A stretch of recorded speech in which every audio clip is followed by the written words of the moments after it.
کہ جو تیرے میرے بیچ معاملات ہیں اسے تو میں معاف کر سکتا ہوں، لیکن جو تم نے دوسروں کے حقوق یا دوسروں کے ساتھ ظلم کیا ہے اسے میں معاف نہیں کروں گا، اسے وہی آدمی کر سکتا ہے۔ ہمارے یہاں کیا ہو رہا ہے کہ انتقال ہوا کسی کا، اچھا ہو یا برا آدمی، کچھ لوگ تو تیسرے دن کچھ کرتے ہیں، کچھ 10واں کرتے ہیں، کچھ 40واں کرتے ہیں، اور 40واں جو ہوتا ہے وہ اس طرح کا ہوتا ہے جیسے کوئی کچھ شادی ہو، سیلیبریشن ہو، اور جو دمدار کچھ اور لوگ ہیں وہ یہ بھی کرتے ہیں کہ 50 100 200 بچے مدرسوں کے بلائے اور ان سے کہا بھائی قرآن خوانی کرو اور دعا کرو میرے ابا کے لیے، میری اماں کے لیے، تو انہوں سے دعائیں کرائی، قرآن خوانی کرائی اور انہیں کھانا کھلایا، انہیں آپ خوش ہیں کہ ابا کو جنت مل گئی۔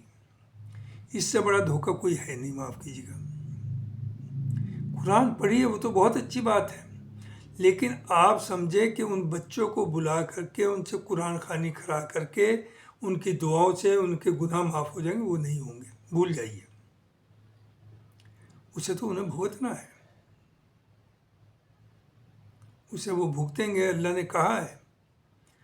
مشکل یہ ہے کہ کچھ علماؤں نے ہمیں ایسی ایسی باتیں بتا دی کہ فلاں دعا 500 دفعہ رات بھر مانگیے، آپ کے سب گناہ معاف ہو جائیں گے، آپ جنت میں چلے جائیں گے۔ تو ہو یہ رہا اس سے آدمی جو دین ہے اصل اس سے بھٹک جاتا ہے، وہ سمجھتا ہے کہ میں تو یہ پڑھ لوں گا ایک دن پوری رات بیٹھ کر کے مجھے جنت مل جائے گی۔ ارے اس کے پڑھنے سے کوئی جنت، اس سے بڑا دھوکہ ان لوگوں نے مس لیڈ کیا ہے آپ کو۔ انہوں نے قرآن تک کے لیے کبھی یہ نہیں کہا اسے سمجھ کے پڑھیے۔ تو یہ دقتیں ہیں، یہ 40واں یہ سب چیزیں، یہاں تک تو ٹھیک ہے، چلیے آپ ساتھ بیٹھتے ہیں، دعا کرتے ہیں، اپنے ماں باپ کو یاد کرتے ہیں، انہوں نے جو اچھا کیا آپ کے لیے اسے آپ یاد دلاتے ہیں، لوگوں کو بتاتے ہیں، نتھنگ رانگ، لیکن روح تو اوپر جا چکی ہے، یہاں تو صرف باڈی ہے آپ کے قبر میں۔ کہ قصے سنائے جاتے ہیں کہ 6 مہینے بعد قبر کھودی تو ان کا چہرہ بالکل نور برس رہا تھا، مسکراتا چہرہ تھا۔ کیا کتنا بڑا فراڈ، کتنا بڑا دھوکہ۔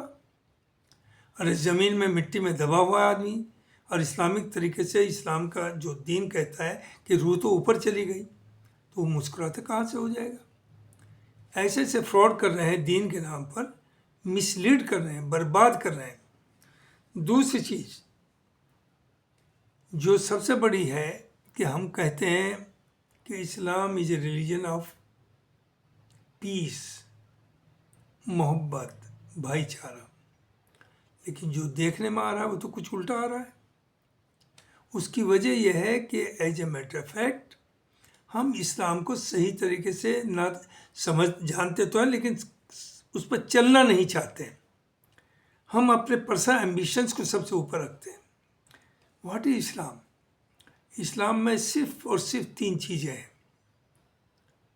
وحدت، اللہ ایک ہے، پیغمبر جو اللہ کا پیغام لے کر کے ہم تک ہے، پروفٹ محمد صلی اللہ علیہ وسلم، and the Quran, the words of Allah, جو وحی کی فارم میں ان کے پاس ہے، اور انہیں جب لکھ کر کے کمپائل کیا اسے قرآن کہتے ہیں۔ تو جو آدمی ان تینوں پہ یقین کرتا ہے، یعنی قرآن کو اللہ کا کلام اللہ جو کہتے ہیں اللہ کا کلام ہے، اس پہ حضور کی زندگی پہ چلتا ہے، وہ کہلاتا ہے اس follower of Islam, and he known as Muslim. اس پہ تو ہم چل نہیں رہے۔ اور یہ جو اسلام، دوسری چیز سبھی کو یہ اویئر ہے کہ حضور کے انتقال پر اسلام میں پرفیکٹلی کمپلیٹ ہو گیا، اس میں کسی کو یہ رائٹ نہیں اس میں پلس مائنس کرنے کا، چاہے وہ صحابہ کرام ہو یا کوئی بھی اور ہو۔ تو یہ جو شیعہ سنی ہے، دیوبندی بریلوی ہے، آپ کے بورے ہیں، اور پھر سنیوں میں 50 اور سیکٹ ہیں، ان کا عالم تو یہ ہے کہ جو آپ کے علماء ہیں وہ ایک دوسرے کو کافر کہہ رہے ہیں، ایک دوسرے کے یہاں شادی نہیں ہونے دے رہے ہیں، ایک دوسرے کی مسجد میں نماز پڑھنے نہیں دے رہے ہیں۔ یہ کہاں کا اسلام؟ کون سے اسلام کو آپ فالو کر رہے ہیں؟ بھائی ٹھیک ہے، چلیے جہاں تک کہ اس کا سوال ہے کہ عقیدہ الگ الگ ہے وہ ہے، کوئی پرابلم نہیں. آپ بریلی ہوں یا Deobandi, you have the right. آپ ڈسکس تو کریں محبت سے، لیکن ہیٹریڈ نہ کریں. وہ جو کر رہا ہے اسے کرنے دیجیے، جو آپ کر رہے ہیں وہ آپ کرتے رہیے. Because basically all of you are Muslims. شیعوں کے بارے میں تو سنی لوگوں نے وہ بری بری باتیں کہی ہیں، وہ ہیٹریڈ کریٹ کی ہے. انہیں آپ نے کافر تک کہہ دیا ہے، ان کے ہاتھ کا کھانا منع کر دیا، جانے کیا کیا چارجیں لگا دیے. آپ نے کہہ دیا وہ تو حضور کو بھی نہیں مانتے، حضرت علی کو مانتے ہیں. آپ نے کیا نہیں کہا. لیکن بدقسمتی یہ کہ ان کے بھی علماء نے کوئی کمی نہیں چھوڑی. انہوں نے کہا یا تو آپ ہمارے ساتھ ماتم کریں، اگر ماتم نہیں کرتے تو آپ یزید کی اولاد ہیں. ارے بھائی، حسن حسین جو حضور کے نواسے ہیں، ان سے زیادہ پیاری چیز ہمارے کسی بھی مسلمان کے کیا ہو سکتی ہے. اب سنی علماء کیا وہ کہیے کہ ایک چھینٹا کی طرح سے کہتے ہیں، ارے بھائی وہ تو حج کر کے کربلا جاتے ہیں. ارے کربلا میں کون ہے؟ حضور کے نواسے. اور ان سے بڑی چیز ہمارے لیے دنیا میں کچھ نہیں. تو اگر وہ جاتے تو وہاں تو ہر سنی کو بھی جانا چاہیے. لیکن تنزیہ کہتے ہیں شاید تو وہاں بھی جاتے ہیں. تو ان علماء نے بائی اینڈ لارج، سبھی نے نہیں، کچھ اچھے بھی ہیں، بائی اینڈ لارج انہوں نے آپس میں تفرقے اور ہیٹریڈ کریٹ کی ہے، صرف اپنی دکانیں چلانے کے لیے، اپنے کو پروموٹ اور دوسرے کو ڈیموٹ. تو ان چیزوں سے آپ باہر نکل کے آئیے. آئی ایم اے سنی مسلم، لیکن میں نہ اپنے کو سنی کہتا ہوں نہ شیعہ کہتا ہوں. آئی ایم اے مسلم. اور میں شیعوں کی جو بہت سے پروگرامس ہوتے ہیں ان میں بھی گیا ہوں. میں نے آج تک نہیں سنا کہ کہیں وہ سنیوں کو برا کہہ رہے ہوں یا حضور کی شان میں کسی بھی طرح کی کوئی کمی آنے دیتے ہوں. لیکن ان لوگوں نے جو ہیٹریڈ کریٹ کی، that is very very unfortunate. تو اب ضرورت تو صرف یہ ہے کہ آپ حالات بھی آپ دیکھ رہے ہیں جو ملک ہیں، اور یہ بھی آپ جانتے ہیں کہ پوری دنیا اس پہ لگی ہے کہ مسلمان آپس میں ڈیوائیڈ ہو. عرب کنٹریز کو، اور ایران اکیلا ہے عرب کنٹریز اتنے ہیں، لیکن امریکہ از سکسیزفل. یہ دہشت اس نے کریٹ کی کہ ایران آپ کو کھا جائے گا. لہٰذا وہاں جو حالات ہیں سب کے سامنے ہیں. تو یہ سب جو چل رہا ہے اٹس ویری انفارچونیٹ.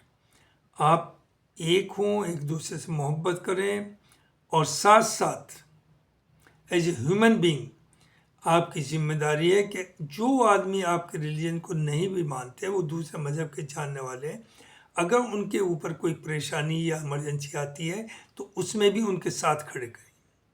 چونکہ دین کا مطلب ہے ایک اچھا انسان بننا، اور انسان کا مطلب ہے سب یونٹی اور محبت. وہ یونٹی یا محبت مسلمانوں میں تو آپس میں ہو ہی، لیکن اس کا مطلب یہ نہیں کہ اوروں سے نہ ہو. ان اوروں سے بھی آپ کو اتنی زیادہ محبت ہونی چاہیے جیسی آپ کو اپنے سگے بھائی سے.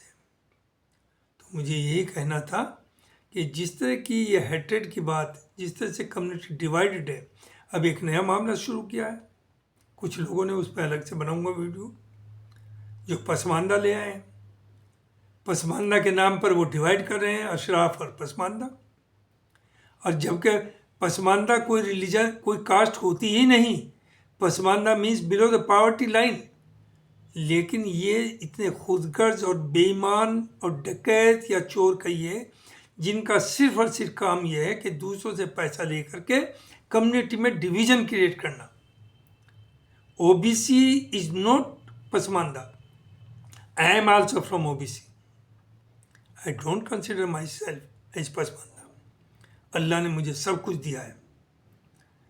ویسے بھی جو او بی سی ہیں اس میں تو سینکڑوں قوم ہیں مسلمانوں کی. قریشی اس وقت ہندوستان میں سب سے ٹاپ پر ہیں اکنومیکلی اور بزنس میں.